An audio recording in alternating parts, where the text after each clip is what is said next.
বিশ্বকাপে চরম লজ্জায় পড়ল শ্রীলঙ্কা। সাউথ আফ্রিকার বোলারদের অগ্নিছড়া দুর্দান্ত বোলিংয়ে মাত্র ৭৭ রানে অল আউট হল লঙ্কানরা। অপরদিকে ৪ ওভার বোলিং করে মাত্র ৭ রান খরচ করে ৪ উইকেট নিয়ে ইতিহাস গড়ল অ্যানিক নর্থে। দর্শক, আজ বিশ্বকাপের ৪ নম্বর ম্যাচে মুখোমুখি হয়েছে সাউথ আফ্রিকা এবং শ্রীলঙ্কা। আর এদিন শুরুতে ব্যাটিং করতে নামে শ্রীলঙ্কা, আর শুরুতে ব্যাটিং করতে নেমে সাউথ আফ্রিকার বোলারদের অগ্নিছড়া দুর্দান্ত বোলিংয়ে শুরু থেকেই একের পর এক উইকেট হারিয়ে রীতিমতো দিশাহারা হয়ে পড়ে শ্রীলঙ্কার ব্যাটাররা। কুশাল মেন্ডিস, অনিন্দ হাসারাঙ্গা, সামারা বিক্রমা কিংবা আসালাঙ্কার মতো ব্যাটাররা এদিন রীতিমতো অসহায় আত্মসমর্পণ করে। মাত্র ১০ ওভারে ৪০ রানের মাথায় ৫ উইকেট হারিয়ে ফেলে শ্রীলঙ্কা।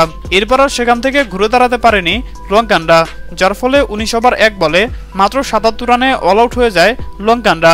এদিন সাউথ আফ্রিকার হয়ে অবিশ্বাস্য দুর্দান্ত বোলিং করেন অ্যানিক নর্থে। মোট ৪ ওভার বোলিং করে ১৮টি ডট বল দিয়ে মাত্র ৭ রান খরচ করে গুরুত্বপূর্ণ ৪টি উইকেট শিকার করে শ্রীলঙ্কাকে রীতিমতো ধসিয়ে দেয় অ্যানিক নর্থে। আর এর মধ্য দিয়ে টি-২০ বিশ্বকাপে সবথেকে কম ইকোনমিতে সবথেকে কম রান খরচ করে ৪টি উইকেট শিকার করার রেকর্ড গড়লেন অ্যানিক নর্থে।